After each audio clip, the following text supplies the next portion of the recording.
Well, for sure, I felt great, and I felt like the ball is listening to me. So, just pretty loosened up, and at the end, I felt like all the tactics and everything I wanted to do, I was able to. So I just kept going.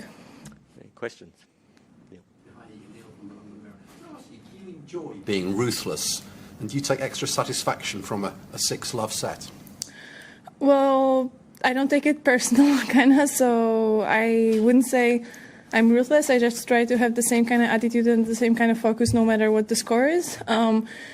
But it's not like I want to, show something. I'm just playing my game, and if it's working, why stopping, I've also seen many matches when someone was back being down like 2-5 or something, so you always have to just keep going, and it's not over till it's over, so yeah. Charlie? I just wondered what you think are the biggest differences from how you're playing now compared to last year. I think kind of everything changed, because for sure last year I think it was the toughest Australian Open I ever had. Like the draw was pretty unlucky for me, but I mean, still, if you play well, you're able to get through that. But I remember I was just tight, and didn't move well. Also had some, things that bothered me, like physically as well. So now I feel much more fresh, and I feel like everything is in the right spot and working. So I can just focus on the game, and that's it. I don't need to like fight through some stuff. I feel like less stressed. And it's helping for sure. Tactically, I mean, compared to the year as a whole, 2024, do you think now you're doing some things differently as well? Tactically? Yeah. Well, I do things differently for every opponent. So there's no way you can compare, Last year I played Danielle, who plays super flat, Emma, for example, now she plays more spin. My previous opponent, Rebecca, also plays more spin, so you can't compare really. Howard? I found that phrase you used about the ball listening to you interesting. Could you explain a little more about what you mean by that, and how often you feel that?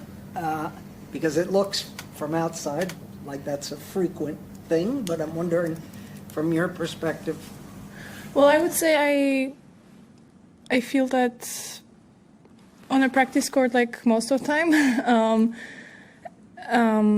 Sometimes, during the matches, I feel like it's just being able to like aim like for this kind of space or for this, like being more precise and actually knowing where the ball is going to go and seeing the effects that you want it to. On practice court, like at home, probably I feel it like all the time, but I'm used to the court. I like the conditions and everything, On the matches, it's a bit different, and sometimes you need to get through some matches where you totally don't know where the ball is going to land, for example. But yeah, honestly, every day is different, so you always have to work to get these feelings and not expect that you're going to get them, because it's not so easy. I also just wanted to ask, at the end there's this ritual of writing on the TV camera. You looked a little like you were struggling to come up with what to say. I'm not really a creative person, so yeah, I had at first I had like no idea what to write, so I just thanked for the support, and then I actually thought a bit more, and I asked to write again, and I'm not so smart sometimes. What did you write the second time? I just wanted to kind of like dedicate this tournament for my grandpa. And just wanted to just send him some nice message, because I never did that, and I feel like I had many opportunities before, but as I said, like these things don't come up to my head naturally. So now I remembered, and I used the opportunity, because I felt, even though these are not like final rounds of a tournament, I feel like I'm playing good. So even this tournament already has a nice story to it, and I wanted to dedicate it. Matt. Hey, Iga, what would you say is the biggest impact that WIM has had on you in sort of, now that you're playing in a Grand Slam and you've had a couple months to test drive some things? Well, I don't know. I think the fact that, you know, I just feel the support, you know, and I feel like he knows that I'm, you know, doing 100%, even when sometimes the effect is not perfect. I don't mean like today, because actually this match was kind of perfect for me, but on a practice court or something, when I'm struggling, like I feel like he gives me a lot of support and understanding, and for sure this is important. But obviously, like tennis-wise, you know, it's hard to say, because it's not like his view is totally different from the coaches that I had before. It's just about the execution, you know. So for sure, like this year, I was able for these matches that I played to execute on the tactics and my game style like a bit better than before. But you know, the biggest impact, I don't know. Like our work is kind of, it's about everything, so there's not like one specific thing, you know. It has to click in every aspect for me to play well, and for now it does. So I feel like I feel more relaxed, and I feel like for sure with my game I feel like a bit more confidence than last year for sure. Jermaine. Hey. Am I right in saying that you made some small changes to your forehand to make it more compact? Did I? Okay, then no. Well, honestly, it's not like we had a lot of time in the preseason. Like I didn't change my movement, so at least I'm not aware of it. Okay, no. People thought you did, so I was curious, but if no, then... No. Obviously, very early in the year, you've had one loss this year, though, so far, to Coco 2 weeks ago. I'm just curious to know how you see your game today compared to, you know, that match 2 weeks ago, and do you think that if you played like you did today, that result might have been differently? Oh,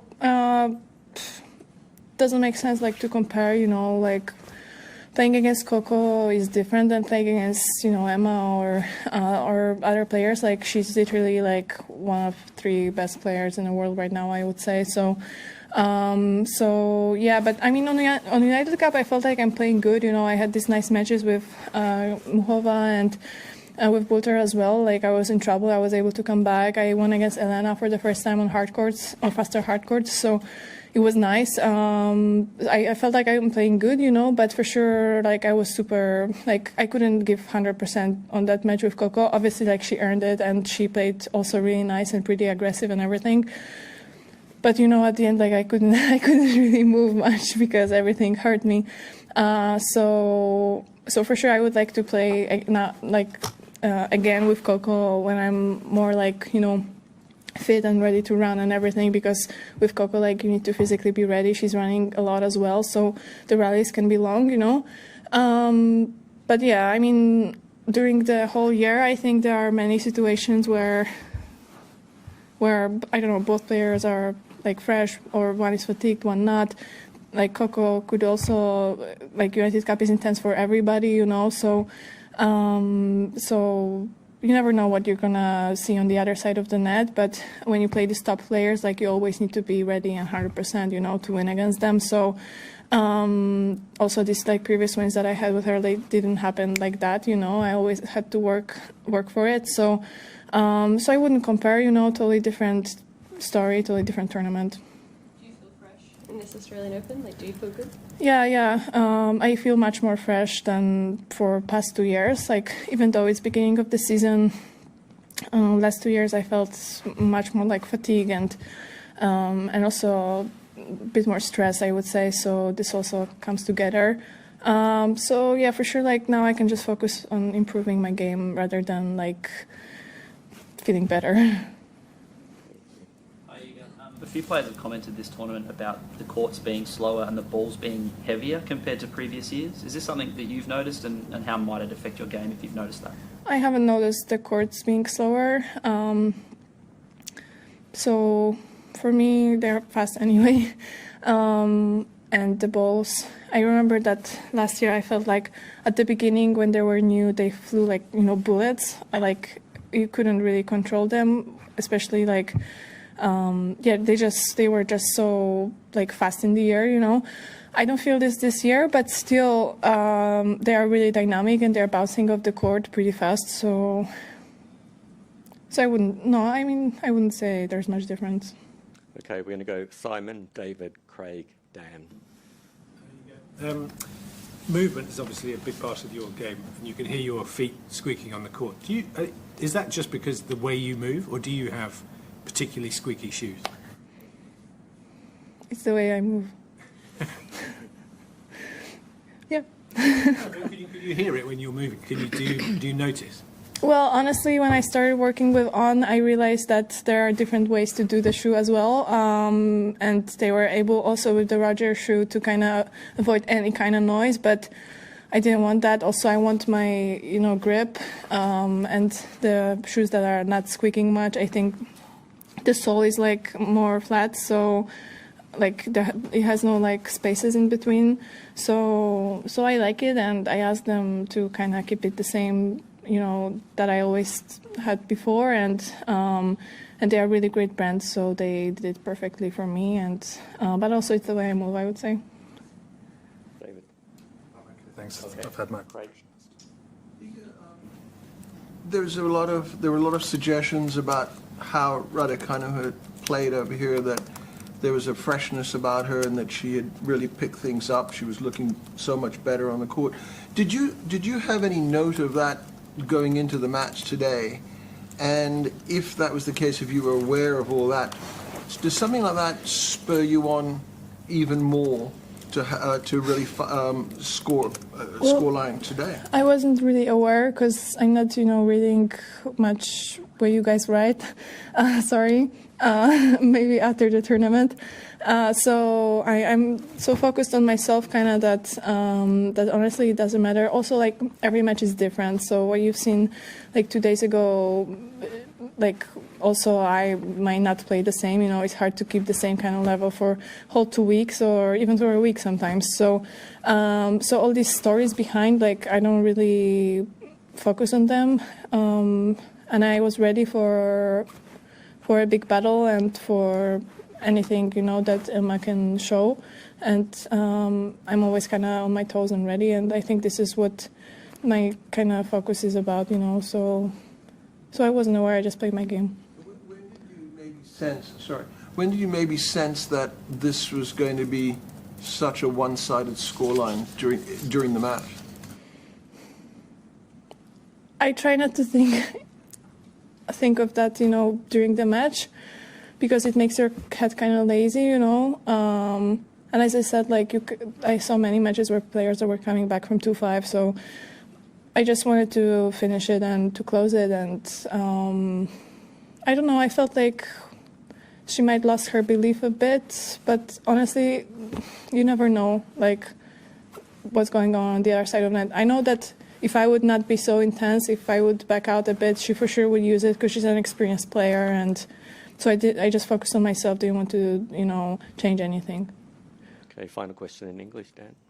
A lot of players barely leave the bubble of Melbourne Park and their hotel. You, famously in Paris, like to get out to parks, and it's worked obviously very well there. Just wondering if you found any in Melbourne where you like to do that, and how important is this disconnect for you, given the intensity you bring to practice and match day? Yeah, I mean, for sure, I found some nice places in Melbourne, and it's important because you just have to enjoy life off the court, to play good, and also to find some kind of distance, to everything. If you're just focused on tennis, then suddenly it becomes like life or death kind of thing, and it's not like that. It shouldn't be like that. It's just tennis. It's just a game, So off the court, I try to have like just rest in a nicer way that I would even at home, because at home I have like so much stuff to do usually. So now, yeah, I just chill, and for sure I'm not sitting in my hotel room too much because it's nice. I love it, but I want to see Melbourne, and I want to just feel the summer and everything because it's nice.